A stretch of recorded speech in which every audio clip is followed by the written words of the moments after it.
Hello, this is DDC Learning English and welcome. Today we have an amazing and emotional story about friendship. Let's listen to Jennifer. Hi, Jennifer. Hi, sir. Hi, guys. How are you? I'm Jennifer. Today we have a dive deep into the real language used in everyday relationships, family, friends, and social life. So let's start with our first story. Chapter 1: A New Beginning at University. Imagine this scene. It's the first day of university. The campus is buzzing with new faces, laughter, and nervous excitement. Emily, a freshman student, walks into the lecture hall holding her schedule tightly. She scans the room and finds an empty seat next to a friendly looking guy. Emily: Hi, is this seat taken? Jason: Nope, go ahead. I'm Jason, by the way. Emily, smiling: Nice to meet you. I'm Emily. First day, huh? It's kind of overwhelming. Jason: Yeah, totally. I was just thinking the same. So, what are you studying? Emily: Psychology. You? Jason: Business. Looks like we're in the same intro class. This small talk opens the door to a genuine friendship. They exchange numbers and decide to grab lunch after class. Let's break it down a little. Is this seat taken? A polite way to ask if you can sit. Nice to meet you. A basic but essential phrase in any introduction. It's kind of overwhelming. A good way to express a feeling of being a bit stressed or excited. Looks like a natural way to suggest a possibility. These are not just words, they are building blocks of connection. You don't need complex sentences to make a friend. You need warmth, presence, and the right phrases.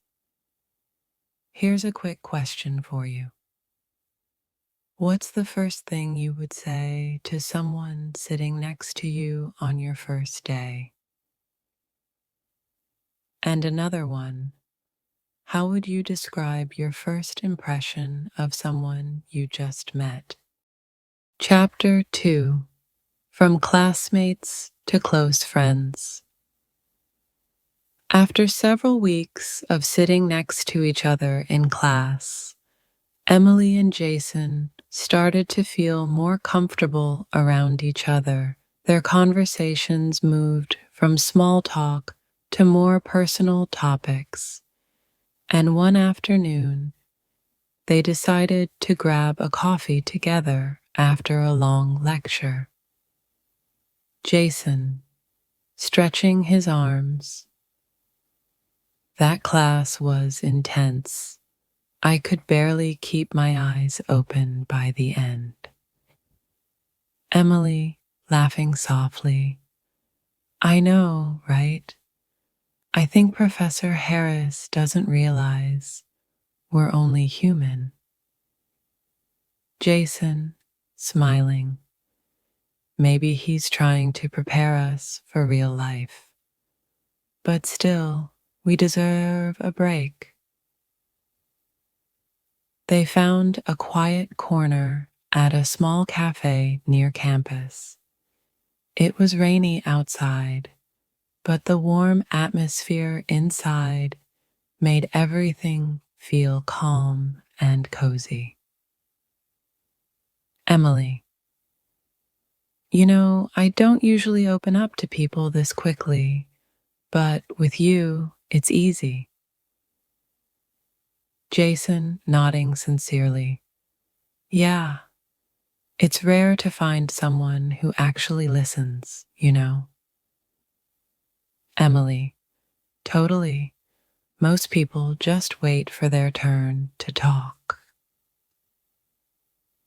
This moment of connection turned something simple into something meaningful.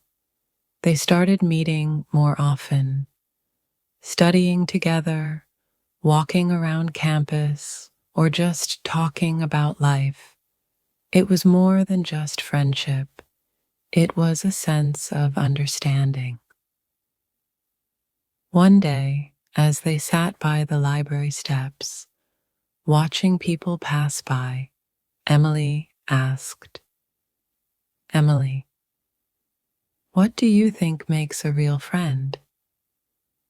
Jason paused before answering. Jason, someone who sees your mess and stays anyway, who shows up even when it's inconvenient. Emily, yeah, and someone who doesn't try to fix you, but supports you as you grow. This conversation stayed with both of them. It became a silent promise to be that kind of friend for each other. Reflection question 1. Have you ever met someone who made friendship feel natural and easy? Why do you think that happened? Reflection question 2.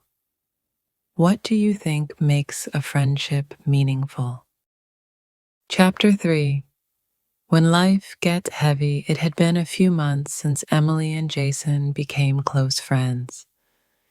They had shared laughter, long talks, late night study sessions, and even some silly arguments. But things began to shift when midterms approached and life outside school started to feel heavier. One evening, Emily didn't show up to their usual study session. No message, no call, just silence. The next day, Jason found her sitting alone behind the library, headphones in, eyes red from crying. Jason, gently, hey, I waited for you yesterday.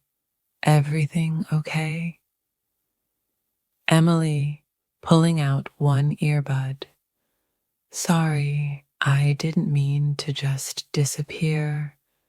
I had a rough night. Jason, sitting beside her, want to talk about it? She hesitated. Then slowly, she opened up. Emily, my mom's been sick again, and I've been trying to keep it all together. School, home, everything, but it's a lot.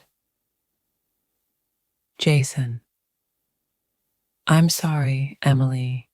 You don't have to carry all of it alone.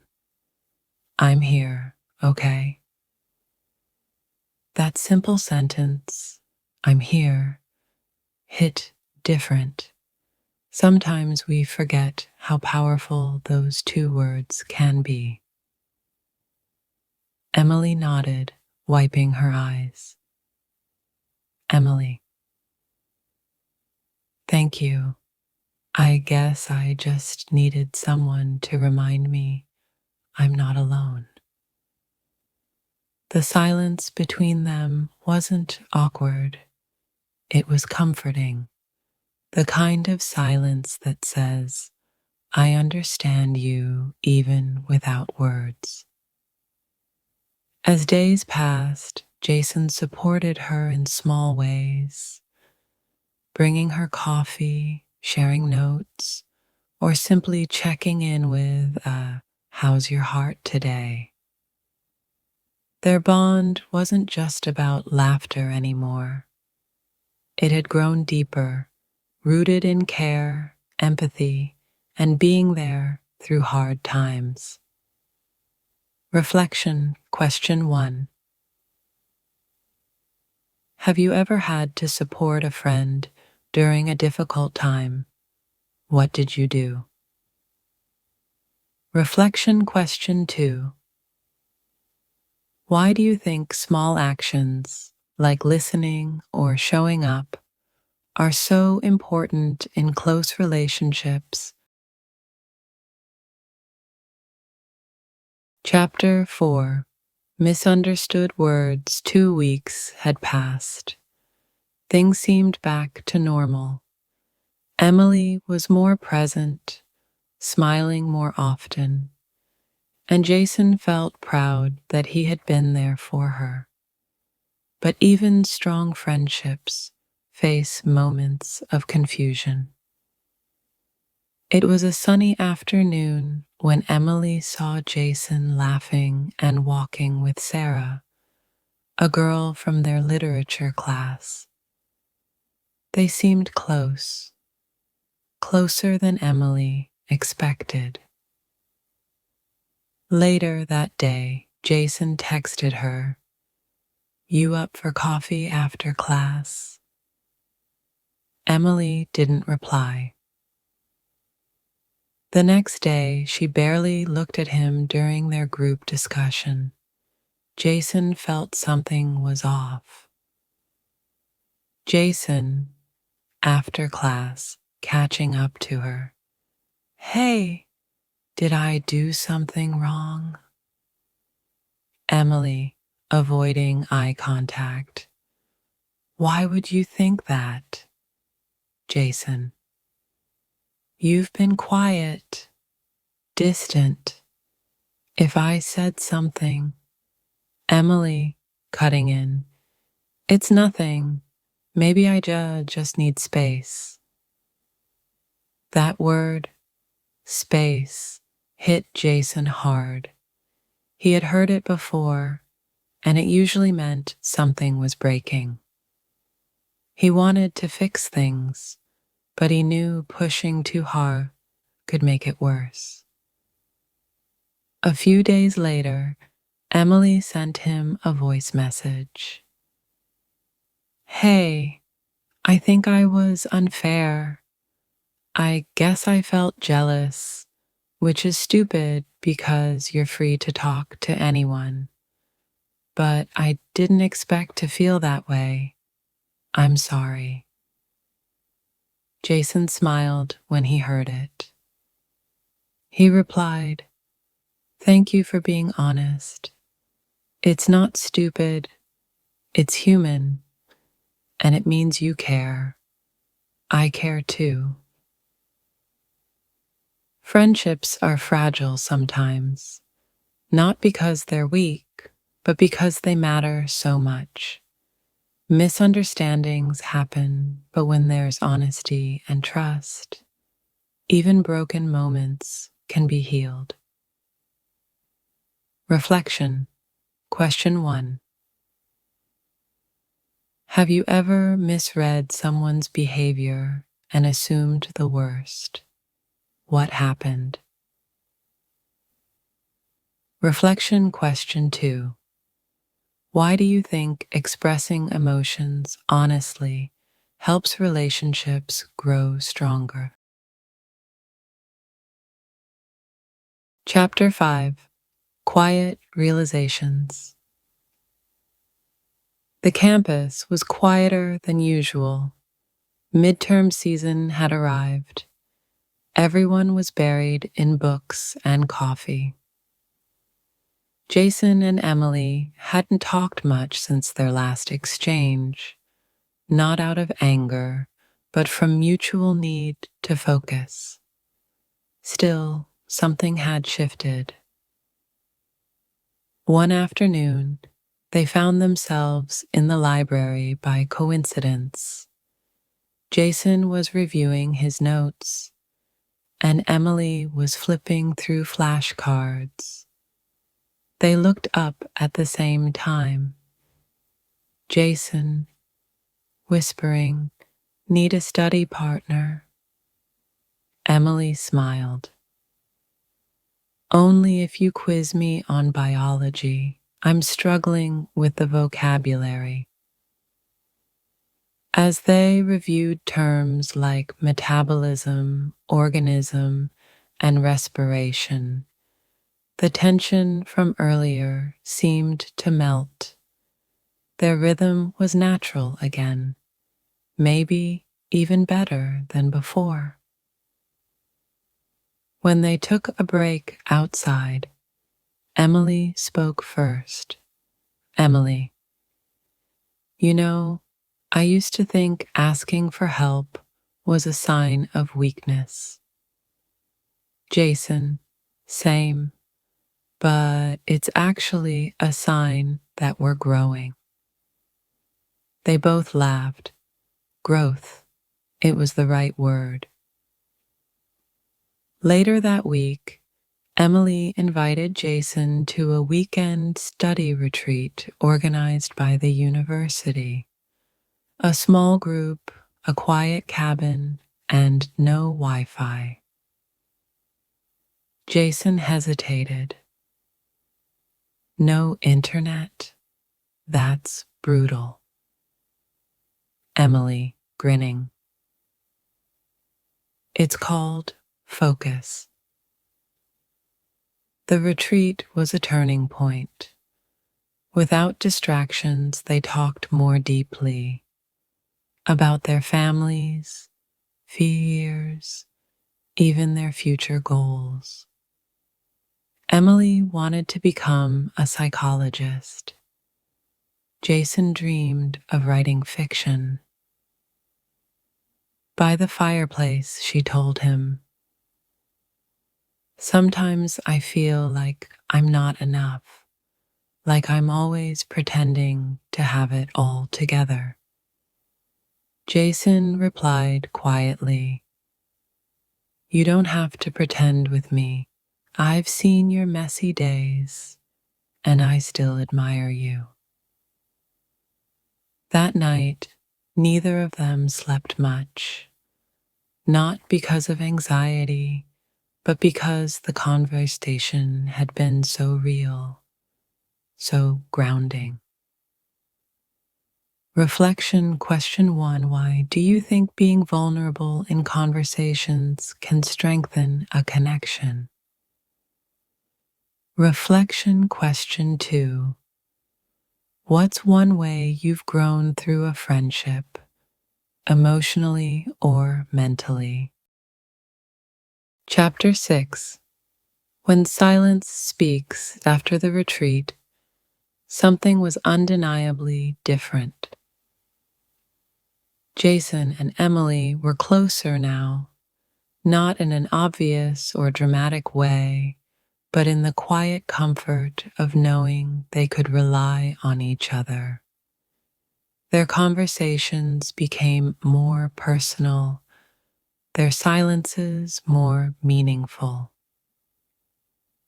On campus, they started having lunch together almost daily, not because they planned it, but because it felt natural. One afternoon, they sat under a tree near the literature department. Emily had just finished an exhausting presentation and looked drained. Jason: "Long day?" "Emily, you have no idea. I forgot half of what I wanted to say. My brain just froze." Jason passed her a cold iced tea he'd grabbed from the cafeteria. "Jason, recovery fuel." She took a sip and smiled. "Emily, you always know what I need before I say it." Jason shrugged, but his chest tightened a little. He wanted to say something more, something honest, but words often fail when emotions rise. That evening, Emily texted him, "Thanks for today. You make hard days easier." He stared at the screen for a long moment before replying, "You do the same for me. Maybe we're good for each other." She replied with a heart emoji. And then silence, but not an awkward one. It was the kind of silence where everything had been said, even without full sentences. The turning point later that week, Emily invited Jason to dinner with her older brother, who was visiting from out of town. It felt significant, not just a casual hangout. Jason was nervous. Jason, on the phone with his roommate.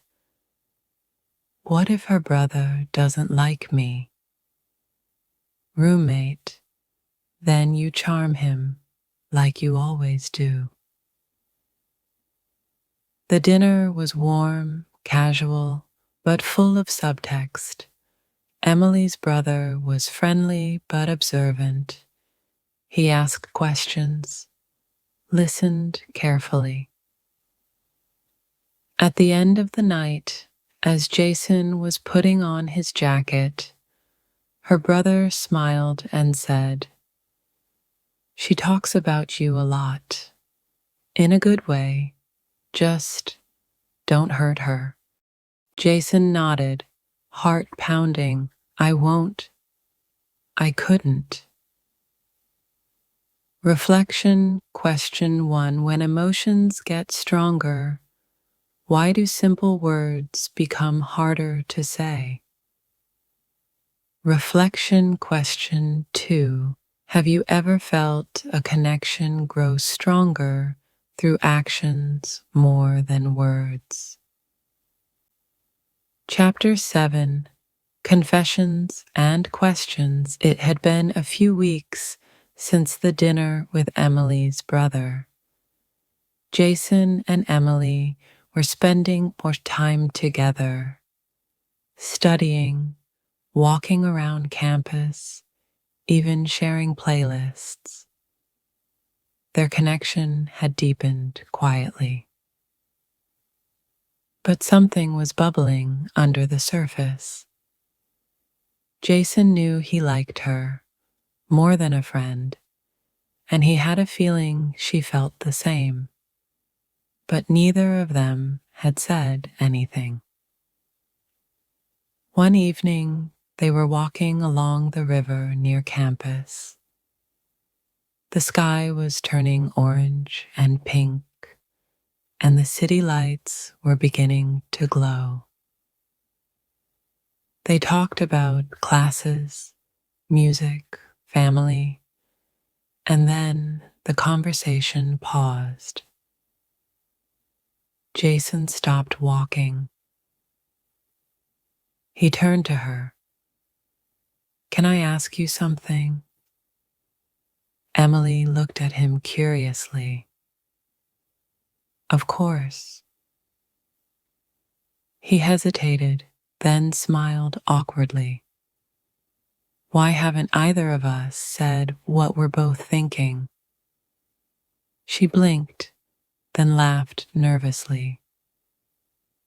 "You mean about us?" Jason nodded. Emily looked away, then back at him. "Maybe because we're scared to ruin something good." Jason took a breath. "But what if we're holding back something better?" A moment of silence. Her eyes softened. I think I think I've been waiting for you to say it first. Jason stepped closer. Well, I'm saying it now. Emily smiled, a little shy, a little relieved. I'm glad you did. They didn't kiss. They didn't make dramatic promises. But something shifted. It was clear now, and that was enough for both of them. Later that night, Emily texted him. That was scary, but good. I think we're brave. Jason replied, we are, and we'll figure it out together. Reflection. Question 1. What do you think is more difficult, starting a relationship or risking a friendship? Reflection. Question 2. Why do people sometimes hide their true feelings, even when it's obvious? Chapter 8. The Unexpected Silence. A week had passed since Jason and Emily admitted their feelings. It had been sweet, soft, calm. But then, suddenly, silence. Jason noticed that Emily was replying to his messages later than usual. She was avoiding long conversations. They hadn't met up all week. At first, he thought she was just busy. Exams were close. But deep down, he felt something had changed. On Thursday evening, he sent her a short text. Hey, is everything okay? No reply. Friday morning, still nothing. He sat at the library, staring at his phone, trying to focus on his notes. His thoughts were loud, full of questions. Then, finally, his phone buzzed. Hey, Jason, can we talk later today?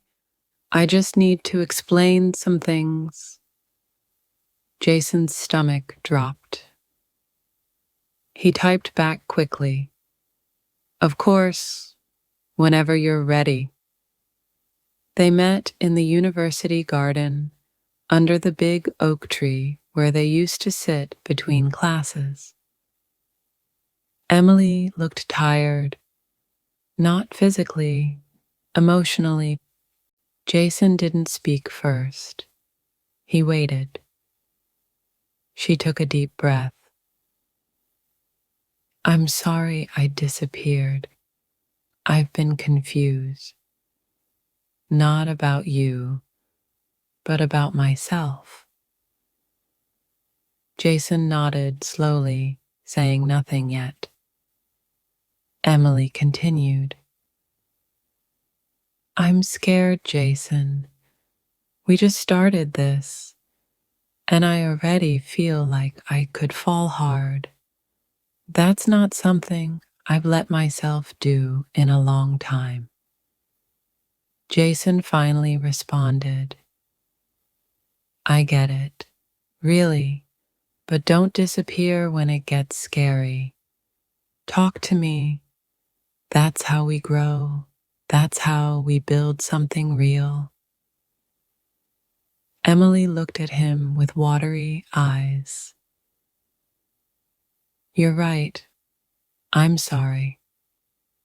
He smiled gently. We're not perfect, but we're trying, and that's what matters. They sat quietly for a while. No drama, no big words. Just two people learning how to communicate openly, honestly. That night, Emily texted, Thanks for not walking away. Jason replied, Thanks for walking back. Reflection question 1. Do you think silence is sometimes a way of protecting ourselves or avoiding the truth? Reflection question 2. What's the best way to handle emotional distance in a close relationship? Chapter 9. Moving forward together. The final chapter. Jason and Emily's journey was full of ups and downs, moments of closeness and moments of silence. They showed us that relationships need patience, honesty, and courage to face fears. Emily looked at Jason with a small smile. Sometimes I thought silence would protect me, but it only made me feel more alone. Talking openly is scary, but it's also healing. Jason nodded. We're not perfect, but we're learning, and that's what makes a relationship strong. For you, the listener, this story is a reminder. Don't be afraid to express your feelings in English. It helps build trust. Use questions like, "Is everything okay?" or "Can we talk?" to understand others better. Remember, silence can mean many things. Sometimes protection, sometimes fear. So be patient and kind. Reflection questions 1. Have you ever experienced silence in a friendship or relationship? How did you handle it? What phrases can you use in English to ask someone if they want to talk or to express your feelings? Thank you so much for listening to this episode on DDC Learning English. I'm really grateful that you stayed with us until the end. Your commitment to learning and improving your English inspires me every day. Keep practicing, keep connecting with others, and remember, every conversation is a chance to grow. Goodbye for now, and best of luck on your language journey.